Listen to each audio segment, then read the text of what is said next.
Welcome into a brand new edition of the 06010 ESPN Communications podcast. I'm your host, Alex Feuz, and we are joined by the one and only Cassidy Hubbarth, ESPN NBA host and reporter. She'll be hosting Hoop Streams on site for the NBA Finals, and you can watch Hoop Streams on all ESPN digital platforms, Facebook, YouTube, and the ESPN app.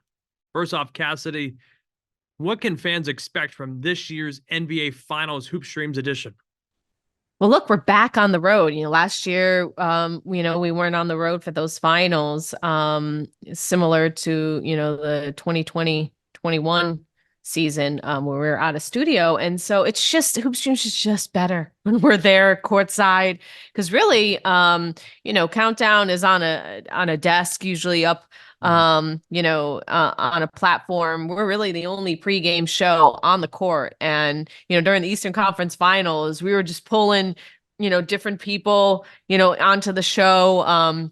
We got hit with a couple of basketballs, but you always have to look alive. But that's all part of it. That's the part of Hoop Streams, courtside that, we're trying to convey, the energy, what it feels like, the tension, the excitement, how amped fans are heading into, big playoff games like the Eastern Conference Finals and the finals. And, I'm excited to be back out on the road and, being around the players and coaches and, really having a pulse of what's happening, in and around these series. And you can watch Hoop Streams on ESPN digital platforms, Facebook, YouTube, ESPN app. Kind of walk us through, how has this show evolved throughout the years since its launch in 2018? So 2018 was an exciting year, obviously, launching the show. We basically, had like a one of a kind year, with obviously the finals being in Toronto and in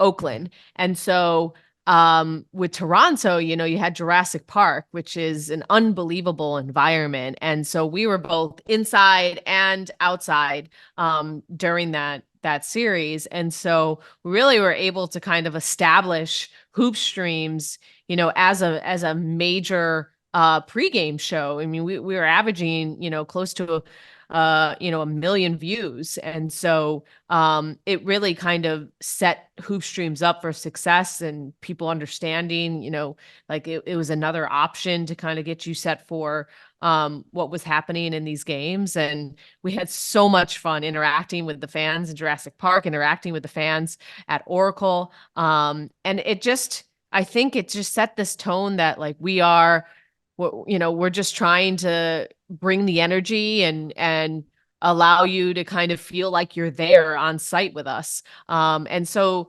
obviously 2018 was amazing. And then, 2019, 2020, like we got into the COVID years, but, I think from that point, on the other side of COVID, if you will, we're recapturing that magic that we had in that 2018 season where, it was novel. It was something that like, fans were more on their devices and it allowed us to reach into that type of audience. And I think now, more people are used to streaming shows, they're used to digital shows.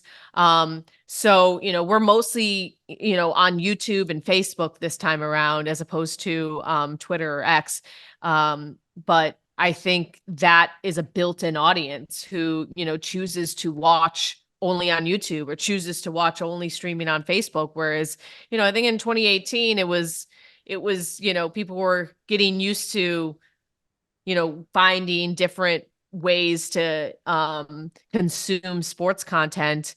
And I think now by 2024, you kind of have your routine. And, I think being on YouTube has been really great because it's a built-in audience. And, I think I'm excited to see, how we can pick up more steam. It was a shame that the Eastern Conference Finals were just 4 games because I think we were really starting to roll. And get a lot of good content. But I think we're going to have a fantastic finals, whether it's, the Mavericks or the Timberwolves making a historic comeback. And the Celtics looking for, banner number 18, that I think we're going to have a lot to work with, in the finals. How do you kind of plan? Because obviously, like you said, it was only 4 games, so 4 shows. Like, how Yeah. can you kind of, what sometimes might get scrapped? Like, how bring us through kind of the mindset of when you don't know how long a series is going to go? How do you pivot? Well, look, each game has a different identity, if you will. And so we kind of just go game by game, not to sound like an athlete, with just one game at a time. And so we just focus on what the storylines are heading into that game. So obviously heading into game 4 in Indy, we were talking just a lot about what the Celtics had to do to close out when they have this like narrative around them that they play with their food. But I think they really disproved that. In this series run, it's about really what you want to, how you want to view them. They can only play who they can play. You can say that they, played an injured Heat team, they played an injured Cavs team and now an injured Indy team, but they handled business quickly. And so this is a team that has a lot of expectations, and I think they know it. And that was a big conversation we were having around the Celtics, just and that allowed us to kind of transition to what we're going to expect in the finals, whether it be the Mavs or the Timberwolves. So I think we just approach it show by show, and that's how you have to do sports talk in today's day and age, because it changes hour by hour, because of how much we see these playoffs being covered by so many different platforms. And so the conversation can always be changed, or we pivot. I mean, we pivot in the show constantly, depending on who we can grab or depending on breaking news. That's just the nature of the beast. You mentioned a lot of different elements between the breaking news and grabbing different guests. What's been your favorite moment on the show so far, This year or in general? in general? Oh man.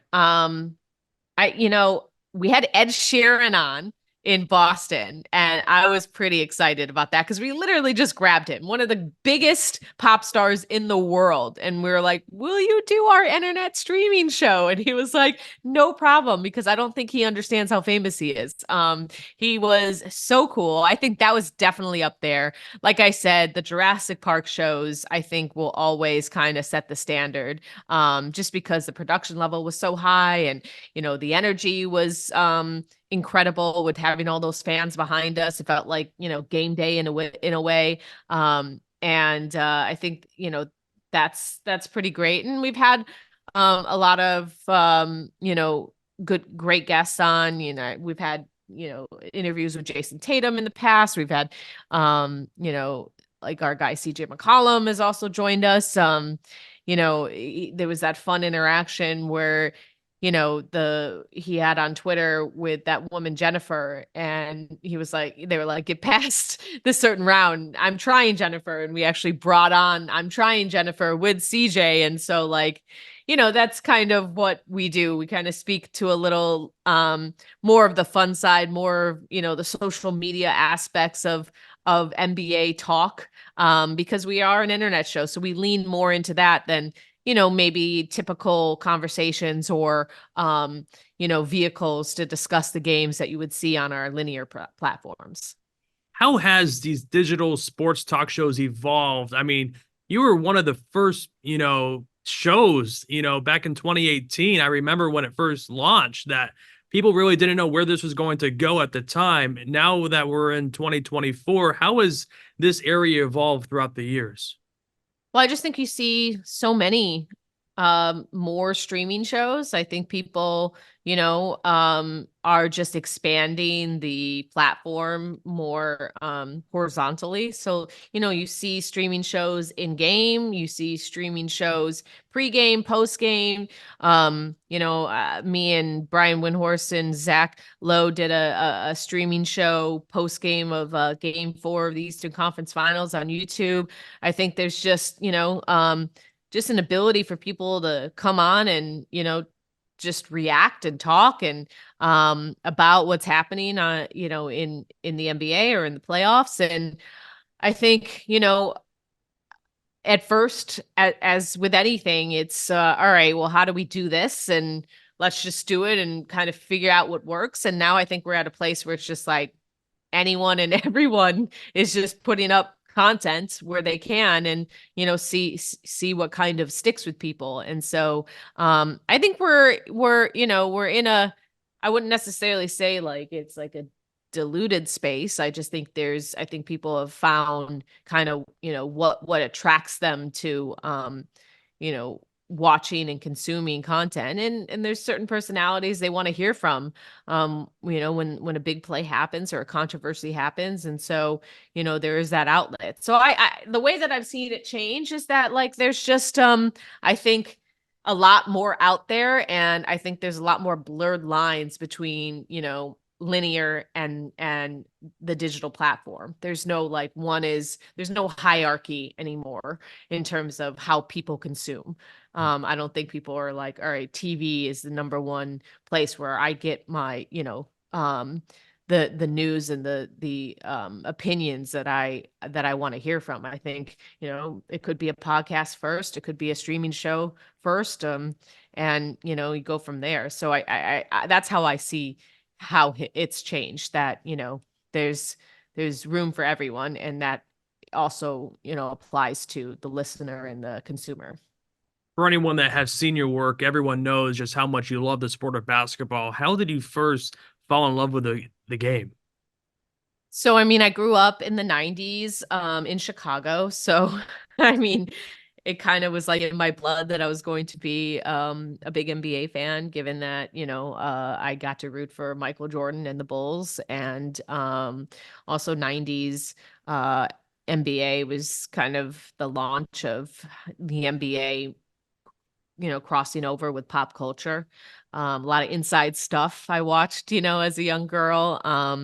And just kind of getting to know these personalities, Charles Barkley, of course, and, just like Dennis Rodman, guys that like, it wasn't just about the sports anymore. It's about the culture of the game. And I think we're seeing that, in present day, how it's been building since the 90s, that the NBA is filled with superstars. You can argue, outside of soccer or football, that the biggest stars in sports are NBA players, because you've all heard this before, there's fewer of them, they're not wearing helmets, and they're very marketable because we get to know these personalities. So I think that growing up in the 90s, and obviously following Michael Jordan just kind of helped spark a interest in the game. And then I played it and became my favorite sport to play.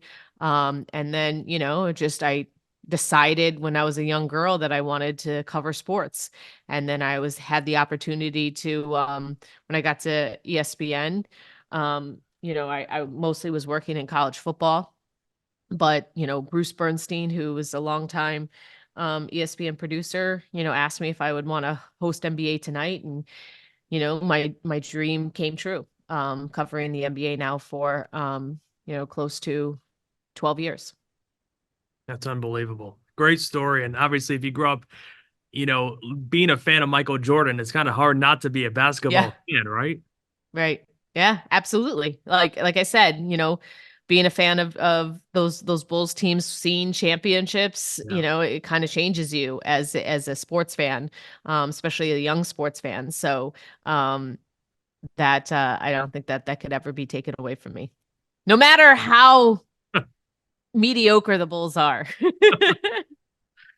You're one of the few Filipino NBA reporters in the business. How do you feel like you can inspire others, whether it be Filipino reporters looking to get into the business, or young females looking to get into this business and do what you've been doing and achieve their dreams? How do you balance being an inspiration to others? I mean, I think the only way you can is I just do my job, and do my job like any other person would do their job. And and focusing on making sure that I'm setting a good example as a professional and as a good teammate. Um, And, I think that's the best way you can inspire, is to make sure that you're doing your job to the best of your abilities, committing and respecting the role and respecting the privilege that I have to be in the position I am. And I think that that's the best way that I can inspire. I mean, I'm not thinking about it, inspiring others while I'm working.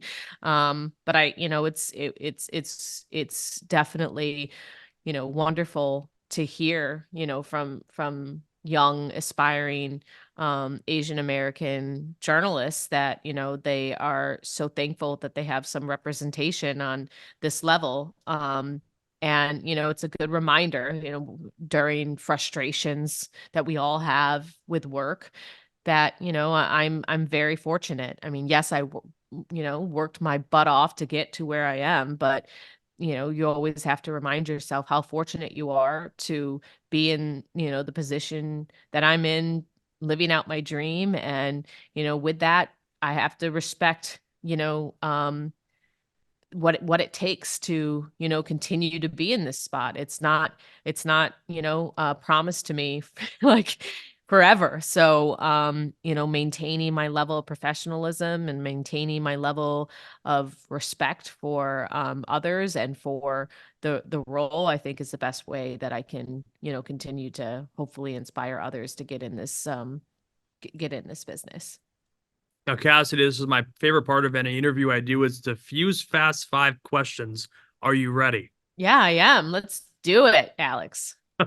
So you mentioned Ed Sheeran, you got him on Hoop Streams. What's one other white whale per se that you would love to have on as a guest?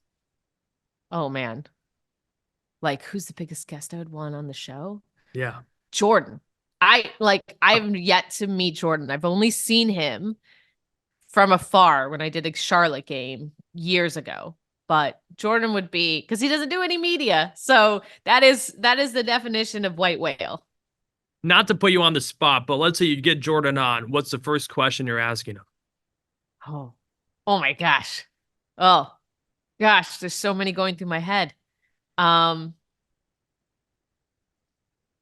it wouldn't be, is Anthony Edwards your son? Because that would be we're gonna cut. No, we're not gonna go that well. But even though people would really love to know that answer, I think it would be how he takes all this conversation of, like, about the GOAT and how he's constantly being brought up and in today's conversation, of he is the standard and who everyone compares them to. I think I just would want to tap in and how he feels about this generation, and how it reflects on him.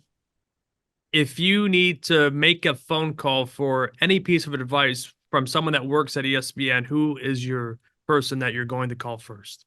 It'd be Doris. I mean, she's one of my best friends, and like, the fact that I can even say that is quite an honor. But we've become very close over the years, working together on game broadcasts, and like, she's seen it all in my role and has been the best to ever do it, in my opinion. So to not only know that I have the trust that I have there in a friend, but to, be able to pick the brain of some, one of the best to ever do it. That's like, that is as fortunate as it can get. Third one, everyone knows you love sneakers. What is your favorite pair?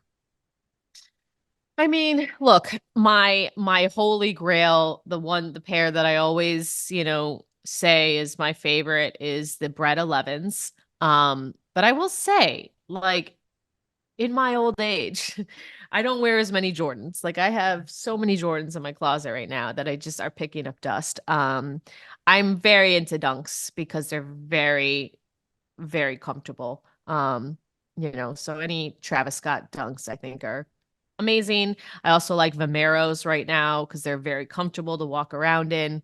But to answer your question, my holy grail will forever be, and has always been, the Bread 11s, because that was the shoe growing up.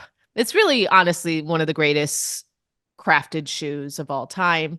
The patent leather, it's just like, you can't it's just no other shoe compares in terms of like beauty of a basketball shoe.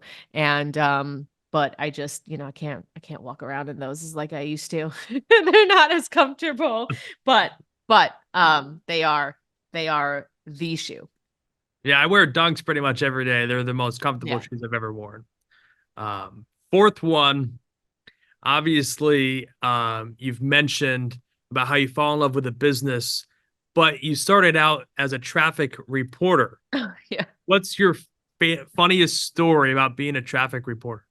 Well, the fact that I didn't know where I was going in the city. And so like my whole job was to give people detours and alternate routes, like when there was construction or a festival, didn't have a clue. And so anyone who knew me was like, how are you a traffic reporter? I go, I just read what is, in front of me.